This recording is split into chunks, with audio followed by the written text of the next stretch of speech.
இதுவரையிலும் படித்தும் கேட்டும் இருக்கிற அன்பர்களும் சகோதரர்களும் எல்லோருக்கும் துஆ செய்து, அன்பர்களே, இன்று அல்லாமா இமாம் அல் ஹுமாம் புகாரி ரஹிமஹுல்லாஹ் பதிவு செய்திருக்கிற ஹதீஸினுடைய பாடம் கிதாபுல் அதான், பாங்கொலி ஒலிப்பும் பாடம். பாங்கு அப்படிங்கிற தலைப்பில் ஒரு கிதாபை வச்சிருக்கிறாங்க இமாம் புகாரி ரஹிமஹுல்லாஹ். சுப்ஹானல்லாஹ், நேற்றும் முந்திய தினங்களிலும் நாம் வாசித்த பாடங்களில் 100 ஹதீஸுகள் 150 ஹதீஸுகள் இப்படித்தான் இமாம் புகாரி ரஹ்மத்துல்லாஹி அலைஹி பதிவுக்கு கொண்டு வந்திருக்கிறார்கள்.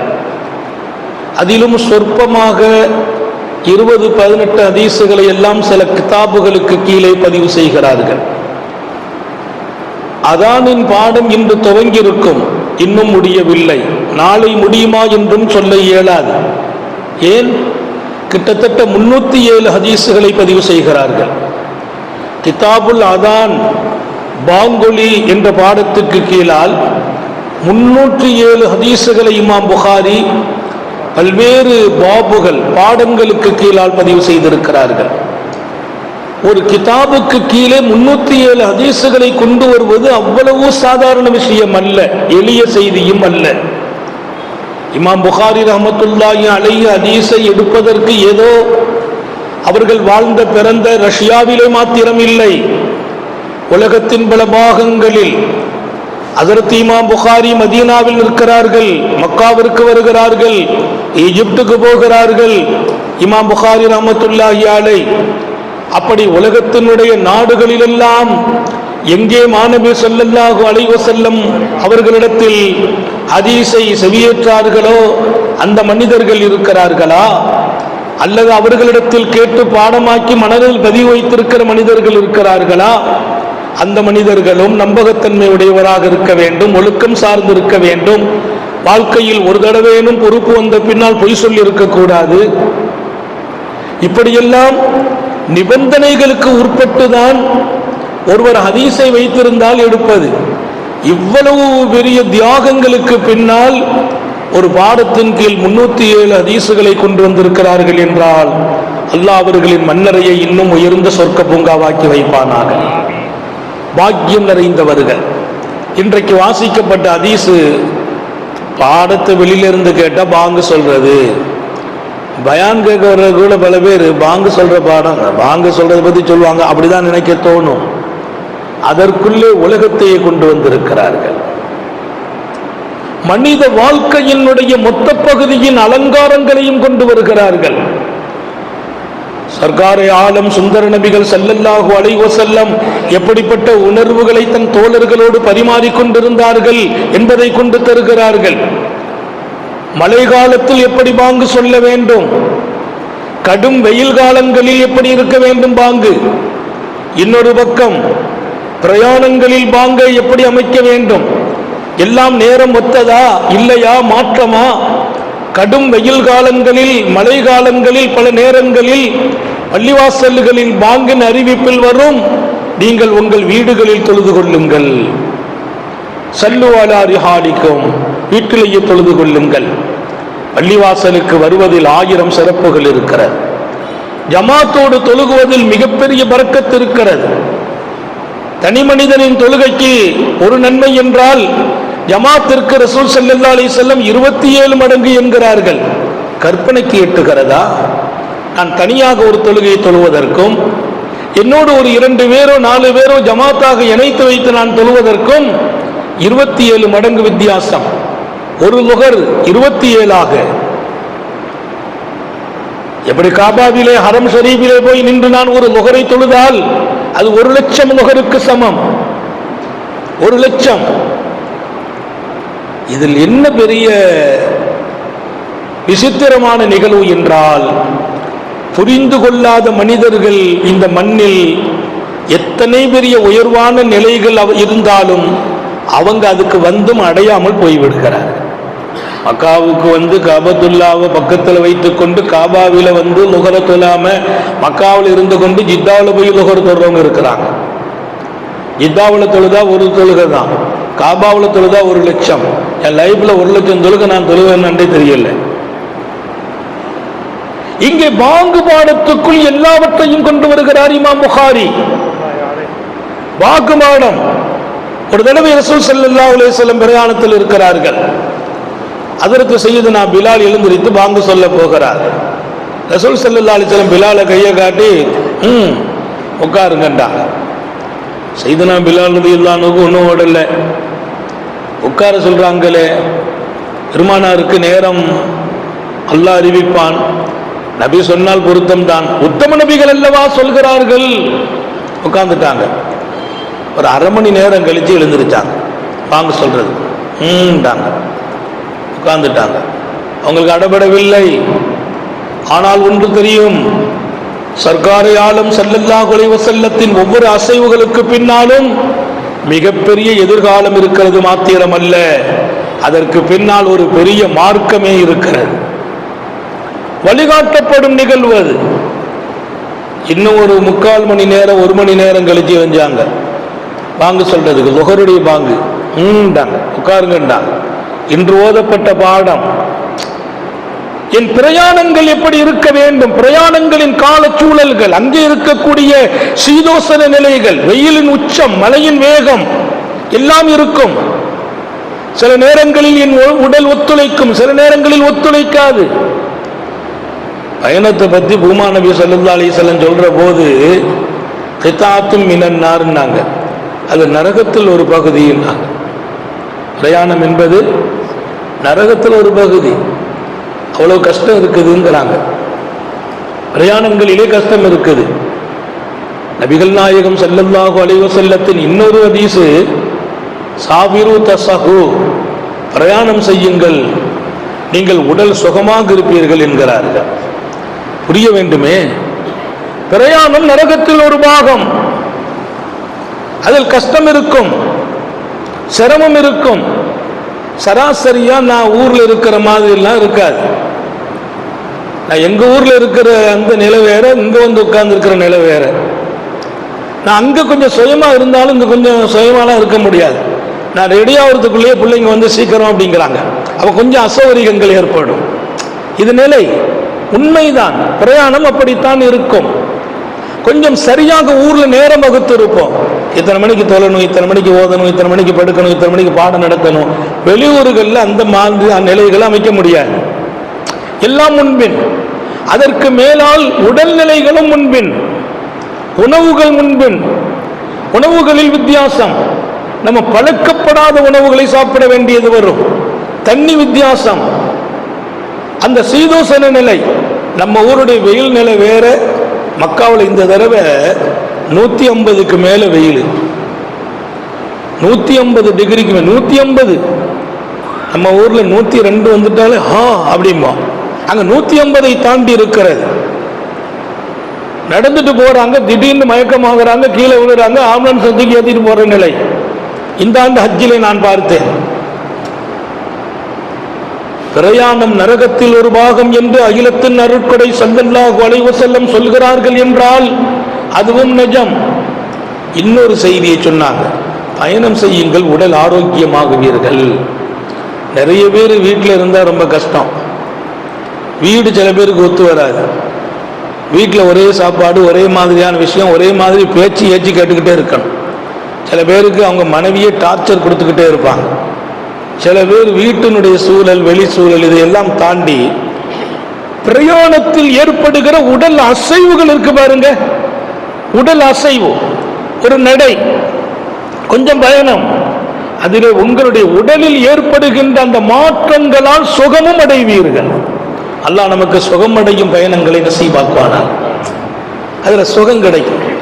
காத்தமுன் நபியின் ஸல்லல்லாஹு அலைஹி வஸல்லம் சொல்லி தருகிறார்கள். இங்கே சய்யிதுனா பிலால் பாங்கு சொல்வதற்காக எழுந்திருக்கிறார்கள். லுஹர் நேரம், உட்கார வைக்கிறார்கள். இரண்டாவது எழுந்திருக்கிறார்கள், உட்கார வைக்கிறார்கள். மூன்றாவது எழுந்திருக்கிறார்கள், உட்காருங்கள் என்கிறார்கள். அப்பதான் ஒரு வார்த்தை சொன்னாங்க, அபுரித் அபுரித். பிலால் தெரு பார்க்கலையா, ரோட்டை பார்க்கவில்லையா? நம்ம கூடாரத்தில் உட்கார்ந்து இருக்கோம், பாருங்க வெளியில அனல் பறக்கிறது, வெயில். மக்கள் மீது இரக்கம் காட்டணும். என்ன பண்ணுங்க, இவ்வளவு வெயில் அடிச்சா குளுமையாக்கிருங்க, குளுமையாகட்டும். கொஞ்ச நேரம் போக போக வெயிலின் தாக்கம் குறையும், கொஞ்சம் குளுமை ஏற்படும். 12 மணிக்கு லுஹர் தொழுந்தால் கடும் வெக்கை, 1 மணி அதை விட தாண்டி இருக்கும், 2 மணி 3 மணி, அசர் 3:30 வருமா, ஒரு 3:10 தொழுதுகிடுவோம். கொஞ்சம் குளுமையாகட்டும் லுஹர். சர்க்காரை ஆலம் ஸல்லல்லாஹு அலைஹி வஸல்லம் நேரத்தை பாதுகாத்துக் கொள்ளுங்கள் என்று சொன்னவர்கள். நேரம் தவறாமை ரசூலின் வாழ்க்கை, நேரம் தவறாமை முத்தம நபி ஸல்லல்லாஹு அலைஹி வஸல்லத்தின் வாழ்க்கை. ஆனால் இங்கே அன்புடையவர்கள், கருணை உடையவர்கள், கியாமத் வரைக்கும் இந்த சமுதாயத்தினுடைய இன்பங்களுக்கும் மகிழ்ச்சிக்கும் வழிகாட்டியவர்கள். அல்லாஹ் சர்க்காரை ஆலம் ஸல்லல்லாஹு அலைஹி வஸல்லத்தின் வாழ்க்கையை நிரம்பவே நான் எடுத்து நடக்க தௌஃபீக் செய்வானாக. அப்ப லுஹர 3 மணிக்கு தொழுதாங்க ஸல்லல்லாஹு அலைஹி வஸல்லம். அந்த கடும் வெயிலில் இந்த பாடத்தை இன்றைக்கு இமாம் புகாரி ரஹ்மத்துல்லாஹி அலைஹி அறிவிப்பார்கள். பாங்கோசை என்ற பெயரால் எழுதப்படுகிற பாடம். நான் சொன்னேன், ஒரு ஹதீஸை எல்லாரும் எழுதுவதுண்டு. வாங்கு அது எப்படி உருவானது? வாங்கு சொல்றதே நம்ம பழக்கத்தில் இல்லை. மதீனா வந்த போது தொழுகைக்கு கூப்பிடணும். எப்படி கூப்பிடுறது? கூப்பிடுகிற முறை மசூரா நடக்கிறது சஹாபிகளோடு. சாந்த நபிகள் ஸல்லல்லாஹு அலைஹி வஸல்லம் கேட்கிறாங்க, எல்லாத்தையும் தொழுகைக்கு கூப்பிடணும். மக்கள் விரிந்தார்கள், பரவலாகிறாங்க, தூரமா போயிட்டாங்க. பள்ளிவாசலுக்கு பக்கத்தில் இருக்கிறவங்களுக்கு பள்ளிவாசல்ல நின்று தொழுகைக்கு வாங்கன்னு சத்தம் போட்டுடலாம். கொஞ்சம் தள்ளி இருக்கிறாங்க, 1/2 கிலோமீட்டர்ல 1 கிலோமீட்டர்ல, அவங்களுக்கெல்லாம் இந்த செய்தியை கொண்டு சேர்க்கணுமே. என்ன செய்யலாம்? ஆலோசனை நடக்க அதில் சில பேர் சொன்னாங்க, கொட்டடிப்போம், கொட்டடித்தால் அந்த சத்தம் கேட்கும். இன்னும் சில பேர் இல்லை, குழல் ஊதுவோம், சங்கு ஊதுவது, சங்கு ஊதினால் அந்த சத்தம் கேட்கும், அந்த பக்கம் வரைக்கும் கேட்கும். 10 நேரத்தில் சங்கு ஊதிடுவோம். பாடம் பாங்கு என்று வந்தபோது அந்த பாங்கு இந்த சமூகத்திற்கு கிடைத்ததை தெரிந்து கொள்வதும் ஒரு மூமினின் பொறுப்பு. கொட்டடிப்பதும் இன்னொரு கருத்து சங்கு ஊதுவதும். அது ஒரு மைலுக்கு கேட்கும். ஏன்னா அன்றைக்கெல்லாம் கட்டிடங்கள் இல்லை, உயர்வான பெரிய பெரிய கட்டிடங்கள் இல்லை, சப்தங்களை எழுப்புகின்ற வாகனங்கள் இல்லை, சத்தங்களை எழுப்புகிற வாகனங்கள் இல்லை. வீதிகளும் வீடுகள் போல் அமைதியாக இருக்கும். வீடு அமைதினா வீதியும் அமைதி. அதனால இங்கிருந்து சொன்னா ஒரு கொட்டை அடிச்சோம்னா அது கேட்கும் 2-3 மைலுக்கு. பெருமானார் அதை ஏத்துக்கிடல. ஸல்லல்லாஹு அலைஹி வஸல்லம் ஆலோசனை கேட்கிறாங்க. சஹாபிகளின் உணர்வு என்ன? சில சமூகம் யூதர்கள் கொட்டடிப்பாங்க, கொட்டடித்து அழைப்பது, இப்படி அவர்களுக்குள்ளே இருக்கிற அந்த பழக்கம். நபிகள் நாயகம் ஸல்லல்லாஹு அலைஹி வஸல்லம் எப்போதுமே நம்ம கொஞ்சம் முன்மாதிரியா செய்யணும்பாங்க. ஒருத்தங்களை பார்த்து காப்பி அடிக்கிறது இல்லை, நாம செய்யறது இன்னொருத்தருக்கு முன்மாதிரி. அல்லாஹ் நம்ம எல்லாருக்கும் தௌஃபீக் செய்வானா. தாடி வைப்பது கூட எனக்குன்னு ஒரு தனி சுன்னத்துன்னு நாங்கள் ஸல்லல்லாஹு அலைஹி வஸல்லம். மற்றவர்களுக்கு முன்மாதிரி நாம். தலைமுடி வைப்பதற்கு கூட நாம் முன்மாதிரி. இன்னைக்கெல்லாம் சில பேர் இந்த பக்கத்தை விட்டுட்டு இந்த பக்கத்தை எடுத்துட்டு மத்தியில் மொத்த முடி வச்சுக்கிறார். புது பேஷன் அது.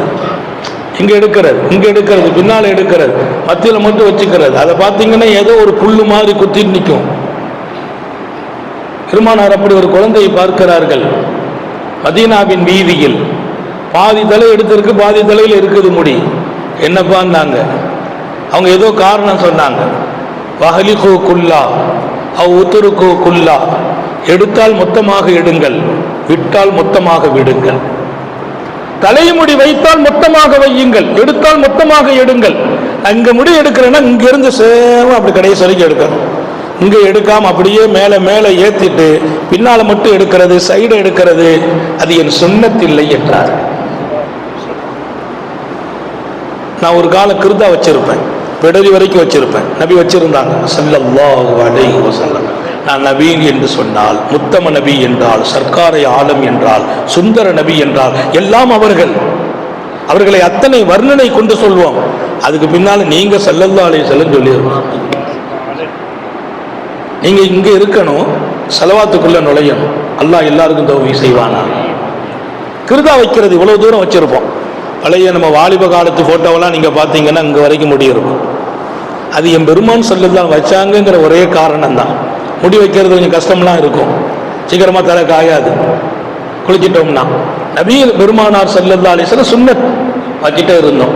ஒரு ஹஜ்ஜுக்கு போக ஆரம்பித்தோம், மொட்டை அடித்தோம். இப்போ மொட்டை தான், உள்ள மொட்டை வளர்ந்தா மொத்தமாக எடுத்துடுறாரு.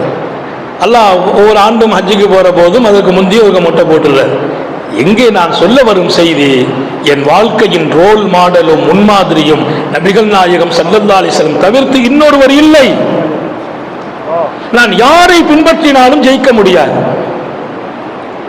உடை அணிவதிலிருந்து, உண்ணுவதிலிருந்து, உறங்குவதில் இருந்து என் முன்னால் நிற்க வேண்டும் நபிகள் நாயகம் ஸல்லல்லாஹு அலைஹி வஸல்லம். அவர்களை தவிர்த்து யாரிடத்தில் எனக்கு முன்மாதிரி? லகது கான லக்கும் ஃபீ ரசூலில்லாஹி உஸ்வத்துன் ஹஸனா, கண்மணி நாயகம் ஸல்லல்லாஹு அலைஹி வஸல்லத்தின் வாழ்க்கையில் உங்களுக்கு அழகிய முன்மாதிரி உண்டு என்று அல்லாஹ்வே தீர்மானித்தான். அவங்களை விட்டுட்டு எங்க போய் முன்மாதிரியை நான் தேடுவது? அன்பர்களே, சர்க்காரை ஆலம் ஸல்லல்லாஹு அலைஹி வஸல்லம் மஷ்வரா பண்றாங்க, எப்படி இந்த சமுதாயத்தை கூப்பிடணுமே பள்ளிவாசலுக்கு. எல்லாருமே பள்ளியை சுற்றி இருக்கல, தூரமா போய் இருக்கிறாங்களே. அன்றைக்கு மாத்திரம் உள்ள அறிவிப்பல்ல, உலகம் உள்ள வரையிலும் புதிதாக இன்னொன்றை ஒருவர் செய்தால் அது என் சுன்னத்தல்ல என்று உறக்க சொன்னவர்கள். நான் செய்யாததை செய்வது சுன்னத்தல்ல. அப்படியானால் இன்றைக்கு பள்ளிவாசலில் நாம் சொல்ல வேண்டியது கொட்டோ அது சங்கோ, அது நபி அவர்கள் ஸல்லல்லாஹு அலைஹி வஸல்லத்தின் முன்மாதிரி இருக்கார். அப்போ பார்த்தாங்க பெருமானார் மஷூரால முடிவு வரல. அப்படியே அந்த மஷூரா முடிஞ்சு போச்சு. கொஞ்சம் கவலை மாணவியின் அன்பு தோழர்களுக்கு. அருமையான சிந்தனை. என்ன பண்ணுவோம்? ராத்திரி தூக்கமே வரலையா சஹாபாக்களுக்கு? அந்த கவலையை சுமக்கிறாங்க. ஏதாவது ஒரு ரிசல்ட் வரணுமே, முடிவு வர வேண்டுமே. அந்த கவலை நபித்தோழர் ஸல்லல்லாஹு அலைஹி வஸல்லம் அவர்களின் தோழர் ஒருவருடைய கனவு. ஒருத்தர் வருகிறார் கனவில, கழுத்துல கொட்டு போட்டுக்கிட்டு வர்றார். இந்த கனவில கொட்டை கழுத்துல போட்டிருக்கிறார், கையில கொட்டடிக்கிற கம்பு இருக்கிறார். செய்யுதுனா அந்த சஹாபி என்ன கேட்கிறாங்க, என்ன அது கொட்டு? கொட்டு நாங்கள் வச்சிருக்கோம் அடிக்கிறதுக்கு, அதை விலைக்கு தருவீர்கள் ஆகிட்டு கேட்டார். கனவுல பாருங்க, அவர்களின் உணர்வு வெளியில் எப்படியோ அதே உணர்வு கனவும். கனவுக்கும் வாழ்க்கைக்கும் பொருள் இருக்கிறது. கனவுக்கென்று தனி உலகம், அது தனி தாபீர் இருக்கிறது. யூசுப் நபி அலைஹிஸ்ஸலாம் அவர்களுக்கு கனவின் விளக்கம் நாம் கற்றுக் கொடுத்தோம் என்றான் அல்லாஹ் திருக்குர்ஆன் ஷரீஃபிலே.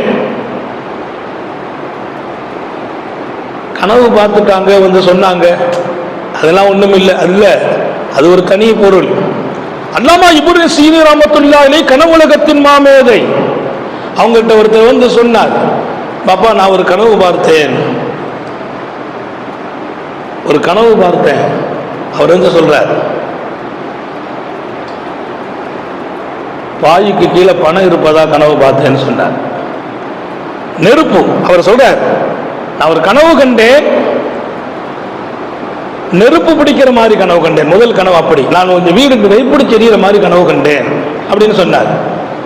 அல்லாமா இப்னு சீனி ரஹ்மத்துல்லாஹி அலைஹி சொன்னாங்க, இல்லப்பா நல்ல கனவு தான், வீடு நெருப்பு பிடிச்சி எரியுது, நல்ல கனவு. உங்க வீட்டில் போய் பார்த்தாச்சுன்னா பணம் இருக்கும், பொருள் இருக்கும்பா, உனக்கு பரக்கத்து கிடைக்க போகுதுன்னாங்க. அவர் ரொம்ப ஹாப்பி. வந்தாரு, தேடினாரு, கீழே பீரோல் அங்கங்க பார்த்தா வாழ்க்கையே பரக்கத்தாகி போச்சு. இன்னும் 2-3 மாசம் கழிச்சு ஒருத்தர் வந்தார், அல்லாமா இப்னு சீனி ரஹ்மத்துல்லாஹி அலைஹி இடத்துல, அப்பா நான் எங்க வீடு தீப்பிடிச்சு வரைக்குமா கனவு கண்டேன்னார். சாபா அங்க இருக்கிறவங்களுக்கு எல்லாம் சந்தோஷம், அவர் பரக்கத்தாக போறாரு. அன்னைக்கு இதே கனவு ஒருத்தர் சொன்னார் இல்லையா, இவர் வாழ்க்கை பெரிய செழிப்பாக போகுது, வீட்டை காலி பண்ணுனாங்களாம். வீட்டை காலி பண்ணுப்பா, உடனே காலி பண்ணணும். ஜாமான் ஜட்டி பெட்டி பெருக்கு பணத்தை எல்லாம் தூக்கிட்டு வெளியில வந்திருந்தாங்க. அவருக்கு ஒன்றும் ஓடல, பதறாரு, கை கால் துடிக்குது. கூட 2 பேருமே சப்போர்ட்டுக்கு போய் எல்லாத்தையும் எடுத்துட்டு வெளியில வர்றாங்க, வீடு தீப்பிடிச்சு எரியுது, வீடு தீப்பிடிச்சு எரியுது. கேட்டாங்க கூட இருந்தவங்க, அன்றைக்கு இதே கனவை சொன்னவருக்கு பரக்கத்தும் பணமும் வரப்போவதாக விளக்கம் தந்தீர்கள், இதே கனவை தான் இவரும் சொல்கிறார், இவருக்கு இந்த பதில் என்னன்னு கேட்டாங்க. அன்னைக்கு அவர் கனவு பார்த்தது குளிர்காலம், குளிர்காலத்தில் நெருப்பை பார்த்தா பரக்கத்து. இவர் வெயில் காலம், இப்ப நெருப்பை பார்த்திருக்கிறார், இது முசீபத்துன்னா. வெயில் காலத்தில் நெருப்பு டேஞ்சர், அது குளிர்காலம். குளிர்ல பாத்தீங்கன்னா நெருப்பை கண்டா அங்க போய் பக்கத்தில் உட்கார்ந்தா குளிர் தனியும். மனிதன் பார்க்கிற கனவிற்கு பொருள் இருக்கிறது என்பது மாத்திரமல்ல, காலம் கண்டும் பொருள் வித்தியாசப்படும். அதை விட இன்னொரு விஷயம், ஆளை பார்த்தும் பொருள் வித்தியாசப்படும். நான் பார்க்கும் கனவுக்கு பொருள் வேறு, சர்க்கார் பார்க்கிற கனவுக்கு பொருள் வேறு. ஆள் பார்த்தும் பொருள் மாறும். அது ஒரு தனி கலை, அது தனி இல்ம். அல்லாஹ் வச்சிருக்கிற அந்த இல்மை. இங்கே நான் சொன்னேன், அவர் கனவு பார்க்கிறார், கொட்டை அடிச்சுட்டு வர்ற மாதிரி. அந்த கொட்டை எனக்கு விலைக்கு கொடுங்களேன்னு கேட்டார். கனவுல வந்தவர் சொன்னார், கொட்டு வாங்கி நீ என்ன செய்ய போறப்பான்னு கேட்டார். இல்லை, நான் அதை வாங்கி 5 வேளை தொழுகைக்கு அறிவிப்பு செய்வதற்கு தட்டலாம் என்று வைத்திருக்கிறேன். தன் உத்தம நபி ஸல்லல்லாஹு அலைஹி வஸல்லத்தோடு நடந்த அந்த ஆலோசனையினுடைய கவலையை வெளிப்படுத்தினார். அவர் சொன்னார், கொட்டடிச்சு மக்களை கூப்பிடுறதை விட எல்லாரையும் கூப்பிடுறதுக்கு இன்னொரு வழி இருக்கு, நான் சொல்லட்டுமான்னார். சொல்லுங்களேன். உடனே அவர் சொன்னார், அல்லாஹு அக்பர் அல்லாஹு அக்பர் என்ற பாங்க சொல்லி கொடுக்கிறார். அதான் ஃபர்ஸ்ட் துவக்கம். பாங்க அவர் சொல்லி கொடுக்க இவர் உடனே மனப்பாடம் செய்துட்டு கனவு விட்டு எழுந்திருக்கிறார். எழுந்திருச்சு வேகமா ஓடி வருகிறார். அவர் ஆடையை கூட ஒழுங்கா உடுத்தலையாம், அப்படியே பிடிச்சிக்கிட்டே ஓடி வருகிறார். சாந்த நபிகள் ஸல்லல்லாஹு அலைஹி வஸல்லம் தர்பாருக்கு, யா ரசூலல்லாஹ், ராத்திரி இப்படி ஒரு கனவு கண்டேன், அந்த கனவுல இப்படி கொட்டு வந்துச்சு, கொட்டை கேட்டேன், இல்லை இதை விட சிறப்பு பாங்கு இப்படின்னு சொல்லி கொடுத்துட்டாரு, அதை நான் உங்களுக்கு சொல்லணுங்கிற உணர்வு தூக்கமே வரல. காத்தமுன் நபியின் ஸல்லல்லாஹு அலைஹி வஸல்லம் சொன்னார்கள், உனக்கு ஒரு உண்மை தெரியுமா?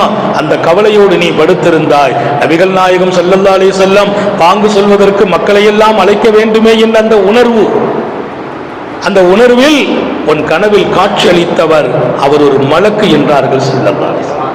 மனிதர் அல்ல, மலக். அந்த மலக் உண்மையான இந்த சமூகம் கியாமத்து வரைக்கும் பள்ளிவாசலின் பக்கம், தொழுகையின் பக்கம் மக்களை கூப்பிடுவதற்கு ஒரு அருமையான வார்த்தையாக பாங்கை கற்றுத்தந்திருக்கிறார்கள். நீ எழுந்திருத்து செல், பிலாலை கூப்பிட்டு போனா. பாங்கு கனவு பார்த்தது இவங்க பேரு அப்துல்லா இப்னு ஸைத் இப்னு அப்துர் ரப்பிஹி. அப்துல்லா இப்னு ஸைத் இப்னு அப்துர் ரப்பிஹி. கொண்டு சேருங்கள் உங்கள் வீட்டு பெண்களின் இதயங்களில். அவர்கள் தங்கள் மடியில் வளருகிற பிள்ளைகளின் செவிகளுக்கு தந்து இதயத்தில் சுமக்க வைக்க வேண்டும். கியாமத் வரைக்கும் இந்த சமூகத்தில் ஒரு பாங்கு என்று வந்தது என்றால் அதை கனவில் கண்ட மாமனிதர் அப்துல்லா இப்னு ஸைத் இப்னு அப்துர் ரப்பிஹி என்று எங்க வீட்டு 3 வயதுக்குள்ள சொல்ல வேண்டும். நம்ம அடுத்த தலைமுறைகளை உருவாக்குவதில் பின்தங்கி இருக்கிறோம். அவர்களுக்குள்ளால் மார்க்கத்தை கொடுப்பதில், மாணவி ஸல்லல்லாஹு அலைஹி வஸல்லத்தை கொண்டு சேர்ப்பதில், நபி பெருமானாரின் மீது அன்புடையவர்களாக அவர்களை மாற்றுவதில், நபியின் முஹப்பத்தை அவர்களின் கல்விலே போடுவதில் நாம் பின்தங்கியதால் இன்றைக்கு நம்ம சமூகத்தில் பல பேர் ரசூல் ஸல்லல்லாஹு அலைஹி வஸல்லம் முஹப்பத்தை விட்டு வெளியில போயிட்டாங்க. அந்த முஹப்பத்தை 2 வயது குழந்தையாக இருக்கிற போது கொடுங்கள். வயிற்றில் வளருகிற பிள்ளைகளை உருவாக்கிய போது ரசூலுடைய உத்தம நபியின் வாழ்க்கையை சொல்லுங்கள், அவர்களின் தியாகங்களை சொல்லுங்கள். அவர்கள் இல்லை என்றால் தீன் இல்லை என்று சொல்லுங்கள். மாநபி ஸல்லல்லாஹு அலைஹி வஸல்லத்தின் அன்பை என் பிள்ளை சுமக்கும் என்றால் என் பிள்ளை இந்த மண்ணில் நடமாடுகிற சொர்க்கவாசி. அது ஒரு பெரிய வாழ்க்கை. அது மடியிலே உருவான அந்த பிள்ளைகளில் இருந்து அதை கொண்டு வர வேண்டும். சஹாபிகள் கொண்டு வந்தார்கள். சங்கை மிக்கவர்களே, பெருமானார் ஸல்லல்லாஹு அலைஹி வஸல்லம் கனவு பார்த்ததானா அப்துல்லா இப்னு ஸைத் இப்னு அப்துர் ரப்பு, நீங்க போய் பிலால்கிட்ட சொல்லுங்க, அவர் போய் பாங்கு சொல்லட்டுங்கிறாங்க ஸல்லல்லாஹு அலைஹி வஸல்லம். ஏன், என்ன காரணம்? 2 காரணங்கிறாங்க. ஒன்று, பிலால் அந்தா சவுத், பிலாலுடைய சப்தம் ரொம்ப தொனி அழகா இருக்கும், ரொம்ப வேகமா உயர்வா இருக்கும். அதற்கு பிலாலுடைய சப்தமுக்கு அழகு உண்டு. சில பேர் கோலத்தில் அழகு இல்லை, கோணம் அழகா இருக்கும். சில பேருக்கு கோணம் அழகா இருக்கும், கோலம் மோசமா இருக்கும். சில பேருக்கு கோலம் நல்லா இருக்கும், குணம் மோசமா இருக்கும். இங்கே சிறப்பு யாருன்னா குணம் நல்லா இருக்கணும். சையதுனா பிலால் ரலியல்லாஹு அன்ஹுனுடைய குணமும் அழகு, குரலும் அழகு, கோலம் பங்கரையா இருப்பாங்க. போய் நின்று சொன்னாங்க, மேலே ஏற்றி விடுறாங்க ஸல்லல்லாஹு அலைஹி வஸல்லம். அந்த உச்சியில பழைய காலத்துல நீங்க பாத்தீங்கன்னா பாங்கு சொல்றதுக்குன்னு ஒரு மேல ஒரு பெரிய ஒரு டூம் அமைப்பாங்க. அந்த டூம்ல நின்று தான் பாங்கு சொல்லணும். சுத்தி சுத்தி ஓட்டைகள் இருக்கும். அதுதான் பள்ளிவாசல் அடையாளங்களாக டூமுகளாக உருவானது. அங்க போய் நின்று பாங்கு சொல்லுவாங்க. கட்டிடங்கள் இல்லாத காலம், சப்தங்கள் இல்லாத காலம், அந்த பாங்கு எவ்வளவு கேட்கும்? கிட்டத்தட்ட 3 மைலுக்கு கேட்குமா? 3 மைல். 3 மைல்னா ஒரு மைல் 1.5 கிலோமீட்டர் வரும்.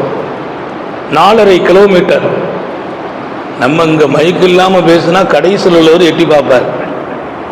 நம்ம குரலும் போனது, சூழ்நிலையும் மாறியது. குரலும் போயிட்டு சூழ்நிலையும் மாறுச்சு. ஆனா அல்லாஹ் கருணை உள்ளவன், செய்தியை கொண்டு சேர்க்கணும். அதற்காக இப்படி ஒரு நவீன கால சாதனங்களையும் அல்லாஹ்வே தந்தான். இதை கொடுத்தது அல்லாஹ். நபிகள் நாயகம் ஸல்லல்லாஹு அலைஹி வஸல்லம் ஹஜ்ஜத்துல் வதாயில மேல உட்கார்ந்து இருக்கிறாங்க. ஒரு மலை குன்றுல தான் உட்கார்ந்து இருக்காங்க, அரஃபா மைதானத்துல. இன்னைக்கு நீங்க போனா பார்க்கலாம், ஹாஜிகள் எல்லாம் அதை சுத்தி தான் நிற்பாங்க. எல்லாரும் அந்த மலை குன்றுக்கு மேலே ஏறுவோம். அது ஜபலுர் ரஹ்மான்ங்கிற எழுதி போட்டிருப்பாங்க. அதுல ஏறி நின்று அந்த இடத்துல பெருமானாருடைய ஸல்லல்லாஹு அலைஹி வஸல்லம் வாகனத்துல உட்கார்ந்து பேசின இடம். சஹாபாக்கள் அவ்வளவு பேரும் கீழே உட்கார்ந்து இருக்காங்க. எவ்வளவு பேர் இருந்தாங்க? கிட்டத்தட்ட 1,00,000 தாண்டியவர்கள் இருக்கிறார்கள். அதுல கடைசியில இருந்தவர் சொன்னார், பக்கத்தில் இருந்தவர் எப்படி ரசூல் ஸல்லல்லாஹு அலைஹி வஸல்லத்தின் குரலை கேட்டாரோ அதே போல் எனக்கும் கேட்டது. 1,00,000 சஹாபிகளில் கடைசியாக 1,24,000 சஹாபிகள் கடைசியில் கேட்டவருக்கு முதல்ல கேட்ட மாதிரி மைக்கு கிடையாது, ஒண்ணும் இல்லை. அது மாநபி ஸல்லல்லாஹு அலைஹி வஸல்லத்தின் குரல். அந்த குரலை கொண்டு சேர்ப்பதற்கு அல்லாஹ் மகத்தானவன். அல்லாஹ் நம்முடைய செய்திகளையும் எல்லாருடைய இதயத்திலும் வாழ்க்கையாக ஆக்க தௌஃபீக் செய்வானாக. புகாரி ஷரீஃபிலே ஒரு பாங்கு பாடம் தான் என்று நீங்கள் லேசாக எடுத்துவிடக் கூடாது. அது கொடுக்கிற பாடம் 1000 என் வாழ்க்கையின் திருப்பங்கள், வரலாற்று பொக்கிஷங்களை போய் சொல்றாங்க. செய்தனா பிலால் சத்தம் தான் கேட்டுச்சுங்க. அல்லாஹு அக்பர் அல்லாஹு அக்பர் என்று பிலால் ரலியல்லாஹு அன்ஹு சொன்ன உடனே மதீனாவின் வீடுகளில் தூங்கி இருந்தவங்க எல்லாம் எழுந்திருச்சு ஓடி வர்றாங்க. குறிப்பாக அதற்கு உமர் இப்னு கத்தாப் ரலியல்லாஹு அன்ஹு ஓடி வந்தாங்களாம். ஆடையை பிடிச்சிட்டு சட்டக்கிட்ட ஒன்றும் போடாம இழுத்துட்டு ஓடி வர்றாங்க. யா ரசூலல்லாஹ், இது என்ன? இதுதான் என் கனவிலும் பார்த்தேன் என்றார். இதே சப்தத்தை ஒருவர் என் கனவில் வந்து சொன்னார். அப்படி பல பேர் வந்து சொல்றாங்க. ஆனால் எத்தனை பேர் சொன்னாலும் இதற்கு கன்ஃபார்ம் டிக்ளேர் பண்ணப்பட்ட சஹாபியாக அப்துல்லா இப்னு ஸைத். அல்லாஹ் ஒருத்தர் தேர்ந்தெடுத்துட்டானா அவங்க பேர்ல முத்திரை குத்தி வச்சு அவங்களுக்கு ஒரு நேமம் உண்டாக்கினார். எல்லாரும் ஓடி வர்றாங்க. இந்த பாங்கு என்பது வானலோகத்தில் இருந்து வல்லவனால் மலக்குகளின் வலிய சஹாபிகளின் செவிகளுக்கு தரப்பட்டு இன்றைக்கு வரைக்கும் பாதுகாக்கப்பட்டிருக்கிறது. அதனாலதான் பழைய காலத்துல சில பள்ளிவாசல்களை நகரா போட்டிருப்பாங்க, நகர அடிப்பாங்க, பார்த்திருக்கலாம். பெரிய கொட்டு போட்டு பாங்கு நேரத்தில் ஒரு நகரா, எங்க ஊர்லாம் இன்னும் இருக்குது, நகரா அடிக்கிறது. அடிச்சு முடிச்சிட்டு அதுக்கு பின்னால பாங்கு சொல்றது. ஏன்னா அந்த நகரா என்று ஒரு ஆலோசனை வந்ததை அடையாளம் காட்டணும்னு அந்த நகரா நிறைய பள்ளிவாசல வச்சிருந்தாங்க, நிறைய பள்ளிகள்ல. சங்கை மிக்கவர்களே, கண்மணி ரசூலுல்லாஹி ஸல்லல்லாஹு அலைஹி வஸல்லம் சுபுஹ் நேரத்திற்கு எப்ப பாங்கு சொல்லணும், லுஹருக்கு எப்ப பாங்கு சொல்லணும் என்பது ஒரு பக்கம். பிரயாணங்களில் எப்படி பாங்கு இருக்க வேண்டும், வெயில் காலத்தில் எத்தனை மணிக்கு சொல்ல வேண்டும், மழை காலங்களில் எத்தனை மாற்றங்களை செய்யலாம், மாற்றம் செய்வதும் ஒரே மாதிரியாக செய்வதும் அங்கே இருக்கிறவர்களின் ஆலோசனையின்படி செய்ய வேண்டும் என்றெல்லாம் எழுதப்பட்ட போது இங்கே ஒரு அருமையான செய்தி ஒன்றை இமாம் புகாரி ரஹ்மத்துல்லாஹி அலைஹி பதிவில் கொண்டு வர்றார். சையதுனா மாலிக் இப்னு ஹுவைரிஸ் ரலியல்லாஹு அன்ஹு தன் சமூகத்தில் பல பேர்களை அழைத்து நபி பெருமானார் ஸல்லல்லாஹு அலைஹி வஸல்லத்தை மதீனாவில் வந்து பார்க்க வர்றாங்க. அத்தனை பேர்களையும் ரசூலுல்லாஹ் ஸல்லல்லாஹு கௌரவிப்பாங்க. பொதுவாக பெருமானார் ஸல்லல்லாஹு அலைஹி வஸல்லத்துடைய ஒரு பழக்கம், விருந்தாளிகளை கௌரவிப்பதில் ரொம்ப கவனம், ரொம்ப ஈடுபாடு. அவங்களை எவ்வளவு மகிழ்ச்சிப்படுத்த முடியுமோ அவ்வளவு மகிழ்ச்சிப்படுத்துவார்கள். தானே நின்று ஹித்மத் செய்வாங்க. எவ்வளவு பெரிய இடம்! நபியினுடைய ஸல்லல்லாஹு அலைஹி வஸல்லத்தின் இடம் எவ்வளவு பெரியது! மாலிக் இப்னு ஹுவைரிஸ் சொன்னாங்க, நாங்க ஒரு பல பேர் வந்திருக்கிறோம், கிட்டத்தட்ட ஒரு ஜமாத்தே வந்திருக்கிறோம். பெருமானார் இடத்துல கலிமா சொன்னோம், எங்களுக்கு அவர்கள் அருமையான வாழ்க்கையை சொன்னாங்க. தொழுகை முறையை கற்றுக் கொடுத்தாங்க, எப்படி நடக்கணும் நாங்கள் கற்றுக்கிட்டோம். ஒவ்வொரு நாளும் ரசூல் ஸல்லல்லாஹு அலைஹி வஸல்லம் பார்த்து பார்த்து வாழ்க்கையை பழகினோம். அதுக்கு பின்னால் ஒரு 20 நாள் தங்கிட்டோம்.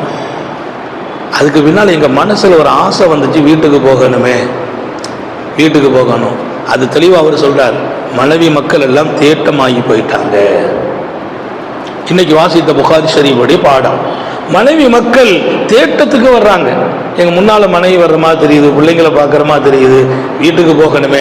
நபிகள் நாயகம் ஸல்லல்லாஹு அலைஹி வஸல்லம் தர்பாரை விட்டும் போவதற்கு மனமில்லை. இங்கே நாங்கள் பாடம் படிக்கிறோம். ஒவ்வொரு நாளும் எங்களுடைய இருவுலகமும் கிடைக்கிறது. இருவுலகம் இங்கே எவ்வளவு பாக்கியம், எப்படி வாழ வேண்டும் அந்த பாடம், இதற்கு பின்னால் மறுமை எவ்வளவு பிரகாசமாகும் அந்த பாடம் ரசூல் ஸல்லல்லாஹு அலைஹி வஸல்லம் இடத்திலே படிக்கிறோம், பெறுகிறோம். ஆனா ஆசை வந்துச்சு, வீட்டுக்கு போகணும், குடும்பத்துக்கு போகணும். நபி ஸல்லல்லாஹு அலைஹி வஸல்லம் போய் சொல்றதுக்கு வெக்கமா இருக்கு, வெக்கமா இருக்கு. எத்தனை பெரிய, அவங்க சொல்றாங்க எத்தனை பெரிய மனிதர். அவங்க களிமா சொல்லி முஸ்லீமா 20 நாள் ஆச்சு.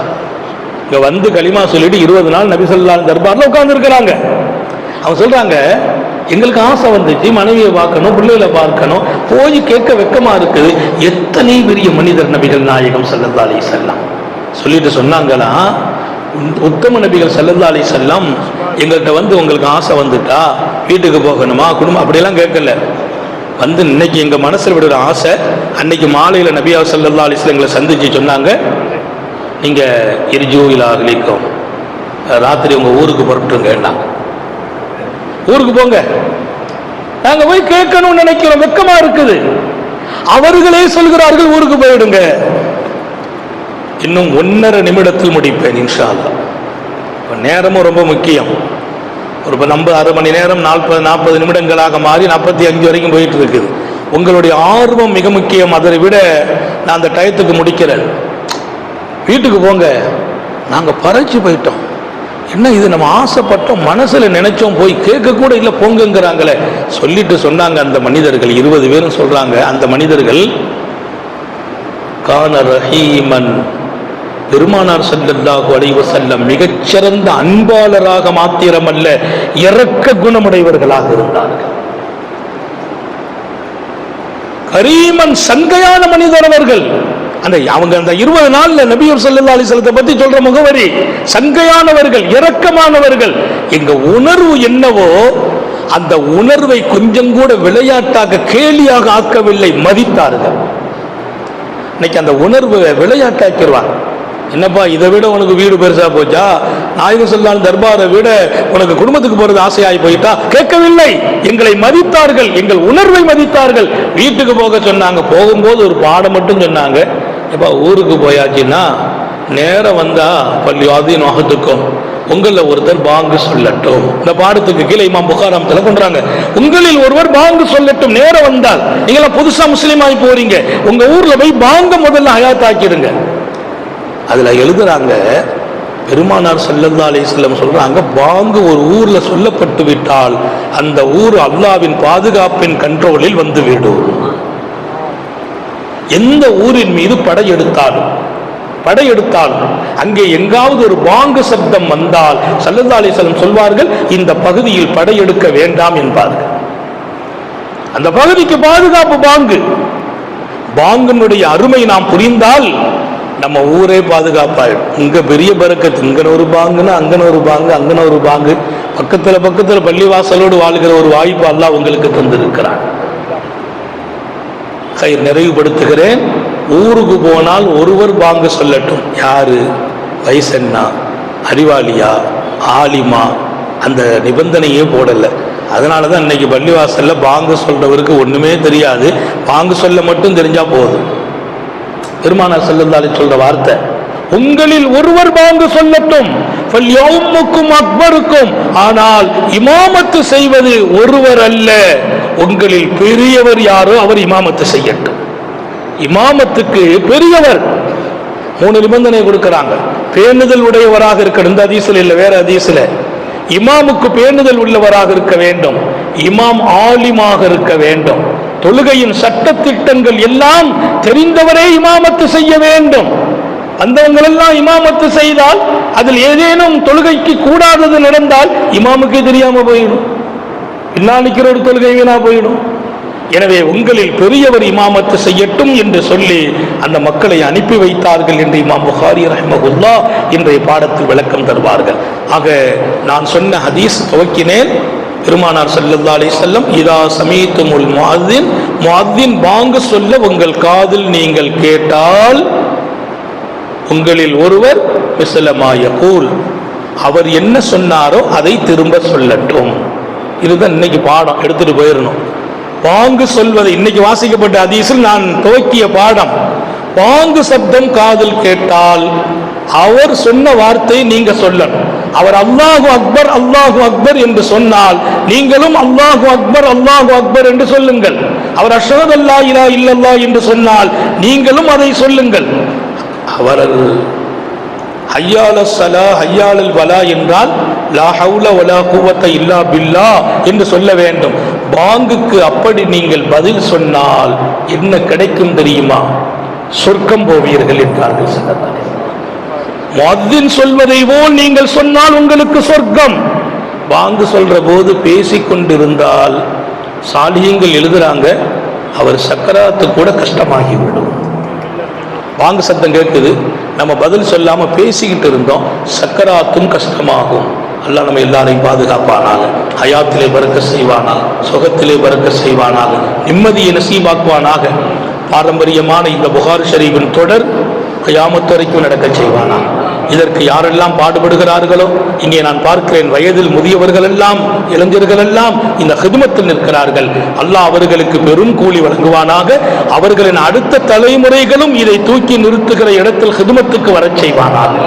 நீண்ட நெடிய நாட்கள் நோய் நொடிகள் இல்லாமல் உடல் ஆரோக்கியத்தோடு மனநிறைவோடு இன்பத்தோடு அல்லாஹுவை நின்று வணங்கி வழிபட்டு வாடும் நசீபையும் பாக்கியத்தையும் எல்லாம் அல்ல அல்லாஹ் உங்களுக்கும் எனக்கும் நம்மை ஈன்றெடுத்த தாய் தந்தையர்களுக்கும் நமது மனைவி மக்கள் உற்றார் உறவினர் யாவருக்கும் கொடுத்தருள் புரிவானாக. நமது உயிரினும் மேலான கண்மணி ஹாத்தமுன் நபியின் சர்க்காரை ஆலம் சுந்தர நபிகள் ஸல்லல்லாஹு அலைஹி வஸல்லம் அவர்களை கனவிலும் நனவிலும் கண்டுகளிக்கும் பெரும் பாக்கியத்தை அல்லாஹ் நம் எல்லோருக்கும் கொடுத்தருள் புரிவானாக என்ற நல்ல துஆக்களோடு உங்கள் எல்லோருடைய துஆவை, குறிப்பாக உலமாக்கள் ஹலீஃபாக்களின் பரக்கத்து நிறைந்த துஆவை ஆதர வைத்து என் வார்த்தைகளை நிறைவுபடுத்துகிறேன். வாஹிரு தஅவானா அனில் ஹம்துலில்லாஹி ரப்பில் ஆலமீன். அஸ்ஸலாமு அலைக்கும் வரஹ்மத்துல்லாஹி.